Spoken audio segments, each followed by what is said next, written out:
नमस्कार बच्चों, मैं आचार्य रेणु कुमारी। आज इस वीडियो में कक्षा 12वीं का जो निराला द्वारा रचित शोक गीत है, कक्षा 12वीं का सरोज स्मृति, उसका तीसरा जो कविता है, मतलब तीसरा पैरा, उसका सप्रसंग व्याख्या करना मैं बताऊंगी। जैसा कि पिछली वीडियो में बात कर चुकी हूँ कि सरोज निराला की पुत्री रहती है, एकमात्र पुत्री रहती है, जिसका निधन शादी के 18 वर्ष की आयु में ही हो जाता है आकस्मिक। तो अपनी बेटी को याद करके अपने वेदना को इन शब्दों के माध्यम से इस कविता में रचे हैं और उन्होंने अपने सभी अच्छे कर्मों को अपनी बेटी को तर्पित करते हैं। तो चलिए शुरू करते हैं। वीडियो शुरू करने से पहले अगर आपने हमारे YouTube चैनल को सब्सक्राइब नहीं किया है तो आप कर लीजिए और वीडियो के अंत तक बने रहिएगा और बेल आइकन को दबाना ना भूलिए ताकि हमारा जो लेटेस्ट वीडियो आएगा उसको आप देख पाएंगे।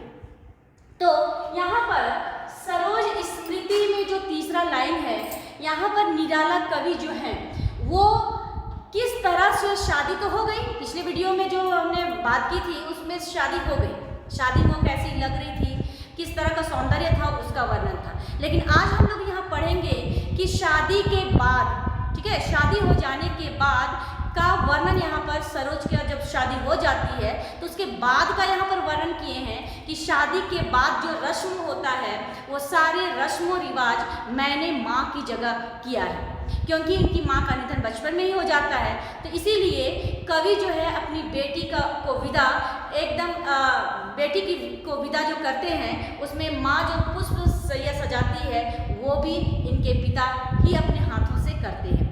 और बात यहाँ पर कालिदास द्वारा रचित जो अभिज्ञान शकुंतलम है उसका यहाँ पर वर्णन भी किए हैं कि अभिज्ञान शकुंतलम में जो शकुंतला है वो भी माता विहीन थी और सरोज भी माता विहीन है। तो दोनों में तुलना भी किए हैं, दोनों में समानता भी बताए हैं और विषमता भी बताए हैं। तो यहाँ पर माँ की कुल शिक्षा मैंने दी, पुष्प सेज तेरी स्वयं रची, सोचा मन में वह शकुंतला, पर पाठ अन्य या अन्य कला। कुछ दिन रह गृह तो फिर सामोद, बैठी नानी की स्नेह गोद, मामा मामी का रहा प्यार। यहाँ पर माँ की कुल शिक्षा मैंने दी, यानी कि जितने भी माँ की शिक्षा होती है, एक माँ ही अपनी बेटी को संस्कारी बनाती है। नैतिक जो मूल्य होते हैं, नैतिक शिक्षा जो होती है वो सारा का सारा एक माँ ही अपनी बेटी को सिखाती है कि ससुराल में जाके कैसे रहना है, क्या करना है, कैसे घर परिवार को संभालना है, और भी बहुत सारी शिक्षा है जो एक माँ अपनी बेटी को देती है।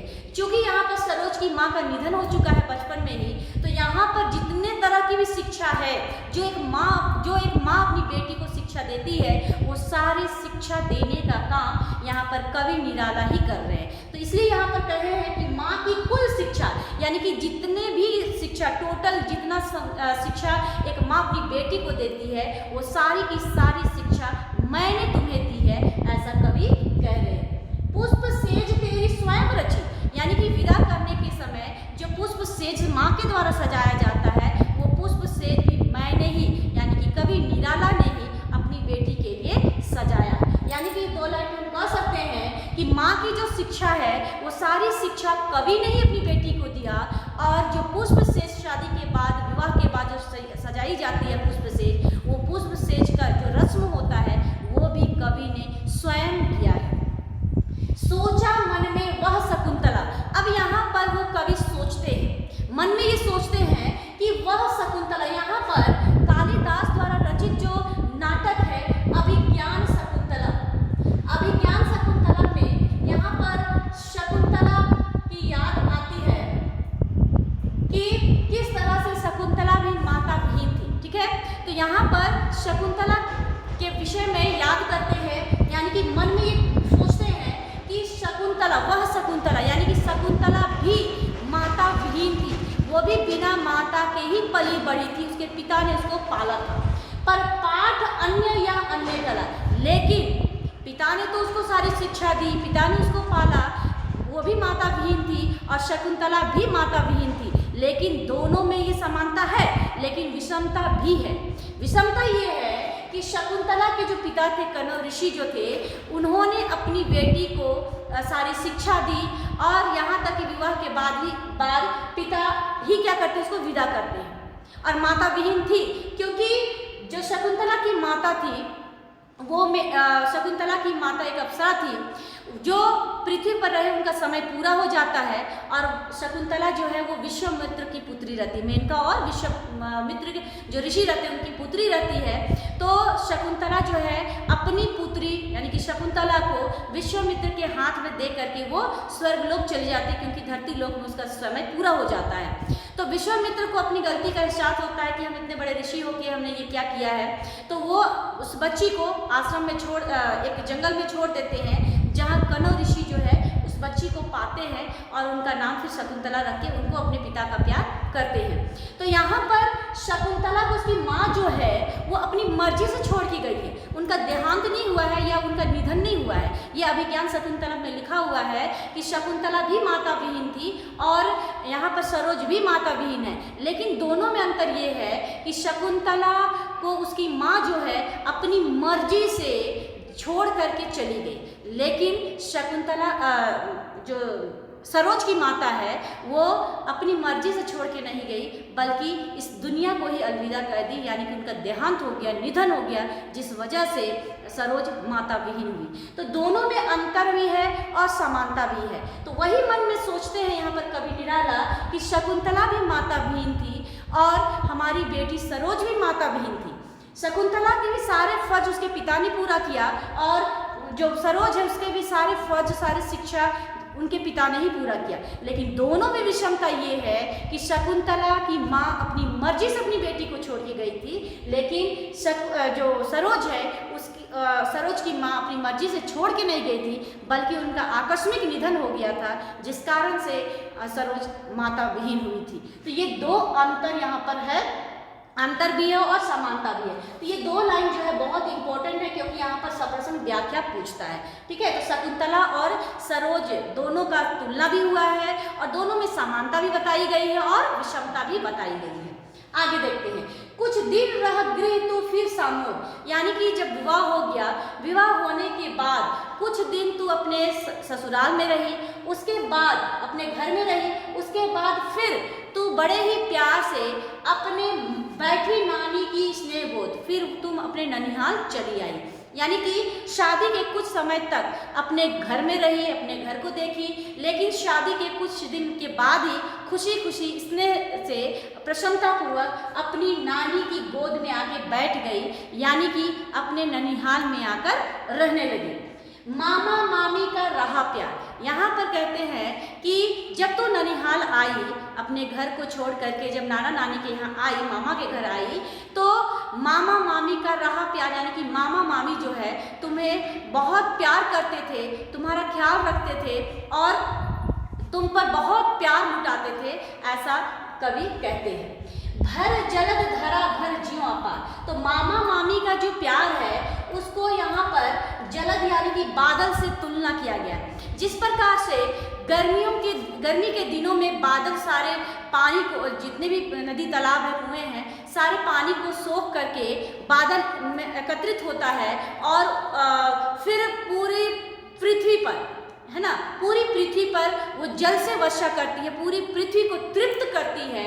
उसी प्रकार से प्यार भरी वर्षा जो है मामा मामी निछावर किए सरोज के ऊपर, यानी कि मामा मामी जो प्यार करते थे, प्रेम करते थे सरोज से, वो बहुत ज़्यादा करते थे। जिस प्रकार से बरसात के दिनों में बादल पृथ्वी पर जल की वर्षा करके पृथ्वी को तृप्त करती है, उसी प्रकार से मामा मामी भी प्यार भरी वर्षा, प्रेम भरी वर्षा बरसाते हैं सरोज के ऊपर। आगे देखते हैं वे ही सुख दुख में रहे न्यस्त, तेरे हित सदा समस्त व्यस्त, वह लता मही की जहाँ तली खिली, स्नेह से हिली और पली, अंत भी उसी गोद में शरण ली मूंदे त्रिवर महामरण। अब यहाँ पर जब वो अपने ननिहाल चली गई, शादी के कुछ समय के बाद वो ननिहाल चली जाती है, वहाँ मामा मामी का भरपूर प्यार मिलता है, बहुत ज़्यादा प्रेम मिलता है सरोज को। तो आगे कहते हैं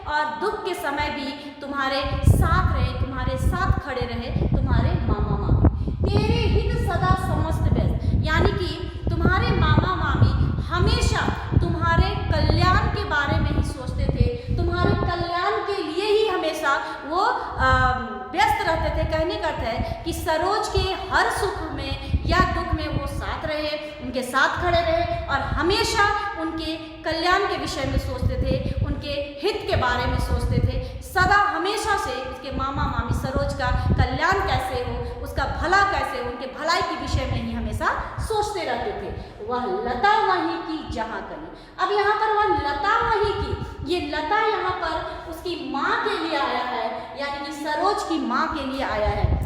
यानी कि वो ननिहाल में थी तो आखिर जिस लता में वो खिली थी, जिस लता की वो पुष्प थी, वो लता भी तो उसी घर की थी। यानी कि उसकी माँ का जन्म वहीं हुआ था, उसकी माँ का वो घर था, उनके माँ का वो मायका था और उसी लता की तू कली है।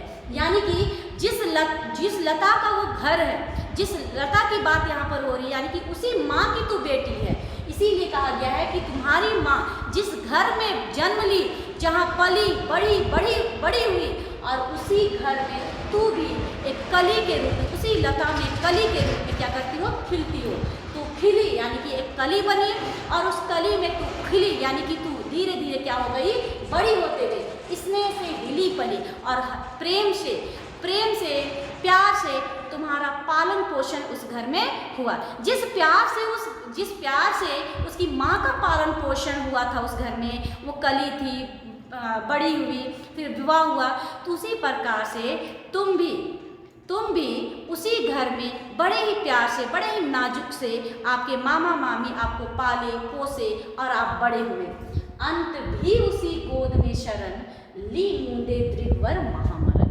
तो जिस घर में तू खिली पली बड़ी बड़े ही प्यार से, अंत भी उसी गोद में ली, यानी कि जब तुम्हारा निधन हुआ उस समय भी तू उसी की गोद में शरण ली। यानी कि तुम्हारा जब निधन का समय था या जब तुमने अपनी आंखें बंद की, तो वो भी उसी घर में, जिस घर में तुम्हारा लालन पालन बड़े ही प्यार से मामा मामी के द्वारा हुआ था। और अंत भी मतलब जीवन का अंतिम क्षण भी आप उसी घर में, यानी कि अपने ननिहाल में ही रही। ली मुंडे दृघवर महाम, यानी कि उसी घर में तुम्हारा जीवन के अंतिम समय में भी उसी घर में रही, अपने ननिहाल के घर में ही रही। और जीवन का जब आखिरी पड़ाव था, आखिरी समय था, यानी कि निधन भी आपका उसी घर में होता है। यानी कि आप जीवन की जो आंखें हैं वो आप बंद करती हैं तो उसी घर में करती हैं।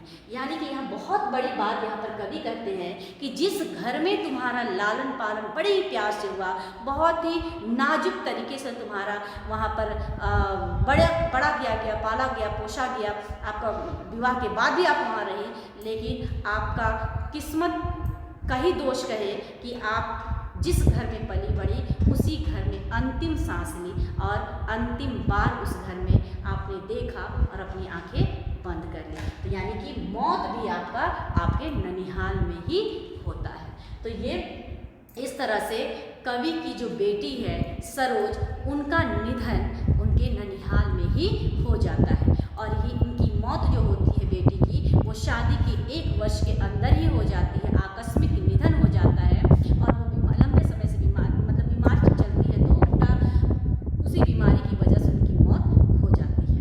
तो ये रहा व्याख्या। अब हम लोग इसमें विशेष देखते हैं। इसमें विशेष में हम लोग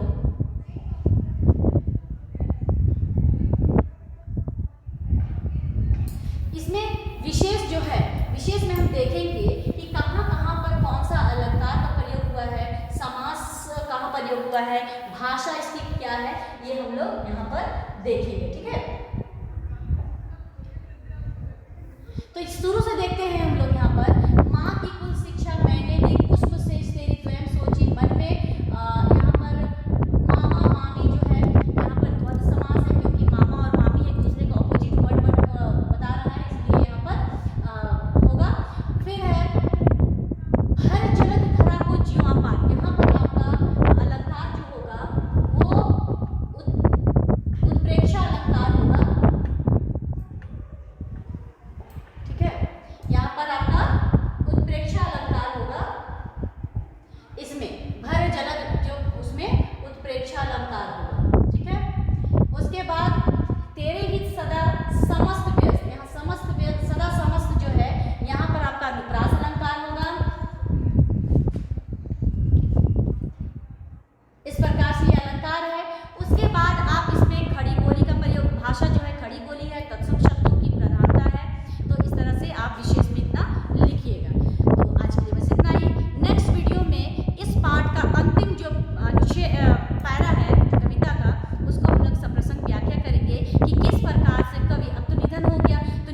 बाद ये किस प्रकार से अपनी बेटी को श्रद्धांजलि देते हैं, अपनी बेटी का तर्पण करते हैं, किस प्रकार से, इसका हम लोग इसके बारे में हम लोग पढ़ेंगे कि आखिर वो अपनी बेटी को श्रद्धांजलि किस प्रकार से देते हैं। धन्यवाद।